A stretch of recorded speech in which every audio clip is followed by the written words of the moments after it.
Hello and welcome to my YouTube channel trade show. उम्मीद है आप सब लोग खैरियत से होंगे और उम्मीद है आप इस मार्केट से एक अच्छा रिस्पेक्टेबल इनकम जनरेट कर रहे होंगे। देखिए, मेरी कोशिश है आप सब लोगों के लिए ये ट्रेडिंग मार्केट जो है जिसको ईजी कर दूँ। 99% लोगों को समझ ही नहीं आता, इवन के कई साल ट्रेडिंग करते हैं लेकिन बहुत छोटी छोटी चीज़ों का पता ही नहीं होता उसको कहते क्या है, वो होती क्या है।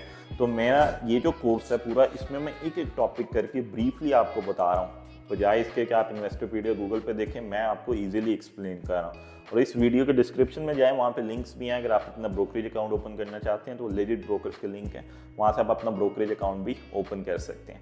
तो चलिए स्टार्ट करते हैं आज की वीडियो। तो आज जो हमारा टॉपिक होगा वो होगा पिप्स। बहुत सिंपल है, डेली उसके अंदर आप यूज़ कर रहे होते हैं, पिप्स से ही आपका प्रॉफिट कैलकुलेट होता है। आसान लफ्ज़ों में एग्जाम्पल के तौर पर समझाता हूँ पिप्स होती हैं। फॉर एग्जाम्पल हम करेंसी ट्रेड कर रहे हैं, एग्जाम्पल ले लेते हैं यूरो यूएसडी की। अभी जो फ्राइडे की क्लोजिंग हुई है वो है 1.0880, ये क्लोजिंग हुई है 1.0880, यानी डेसिमल के बाद कितने डिजिट आए, 4 आए, 0880, ये 4। आपका लास्ट डेसिमल क्या है, आपका लास्ट डिजिट क्या है, वो है 0। तो आपने जब भी किसी भी करेंसी को ट्रेड करना है तो आपने उसका जो फोर्थ है ना, मतलब डेसिमल के बाद जो लास्ट फोर्थ डिजिट होगा, आपने उसको देखना है। उसके ज़रिए पिप्स की कैलकुलेशन होती है मार्केट के अंदर, उसके ज़रिए पिप्स की कैलकुलेशन होगी। अब हमारे केस में 1.0880 है, तो लास्ट फोर्थ डिजिट जो है वो है 0।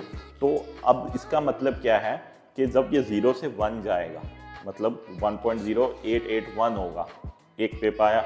अब अगर आपने 0.1 की लॉट साइज इस्तेमाल किया मेटाट्रेडर 4 और 5 में, तो अगर आपने बाय किया है तो 0 से जब 1 हुआ, फोर्थ डिजिट जो है लास्ट को मैं कह रहा हूँ, तो आपको $1 आया। अगर आपने 0.1 इस्तेमाल किया, अगर आपने 0.01 इस्तेमाल किया, तो फिर आपको जब वो फोर्थ डिजिट जो है, हमने अब फोर्थ डिजिट को सोचना है, तो लास्ट डिजिट होगा फोर्थ डिजिट जब मतलब 1.0880 है, तो जब ये 1.0890 होगा, यानी 10 पिप्स मूव होगा, तो फिर अगर आपकी 0.01 की लॉट है, बाय में है, तो फिर आपको $1 आएगा। 0.1 पे एक पिप पे $1, 0.01 के हिसाब से 10 पिप पे $1।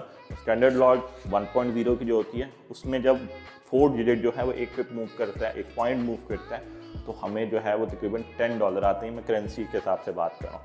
कुछ इसके अंदर ऐसी भी करेंसीज होती हैं जैसे USD JPY, जिसमें 150 या 145 पॉइंट के बाद 2 डिजिट होते हैं, तो पॉइंट डेसिमल के बाद 2 डिजिट होते हैं। ऐसी करेंसीज होती हैं USD INR, USD PKR, ये एक्सोटिक पेयर्स होते हैं ज़्यादातर। वैसे पॉइंट के बाद जो है वो फिर डेसिमल के बाद 2 डिजिट होंगे, तो उसमें जो लास्ट वाला डिजिट होगा, यानी फॉर एग्जांपल ले लेते हैं 140 USD JPY 147.55 है, तो जो लास्ट 5 है ना, हमने उसको देखना है। जब वो 6 होगा तो इसी तरह 0.1 के ऊपर लॉट साइज के ऊपर हमें $1 मिलेगा। तो इस तरह पिप्स की कैलकुलेशन होती है। अच्छा, अब कुछ ब्रोकर्स में कॉन्ट्रैक्ट साइज होते हैं, उसमें फिर जो है वो 10,000 कॉन्ट्रैक्ट्स इक्वलेंट होगा 0.1 के, 1 लाख जो है इक्वलेंट होगा स्टैंडर्ड लॉट के, डिपेंड करता है। लेकिन ज़्यादातर लोग मेटाट्रेडर 4 और 5 में यूज़ करते हैं। बट पिप्स जो होती है, वो जो लास्ट 4 डिजिट की मूवमेंट होती है ना, उसे पिप्स कहते हैं।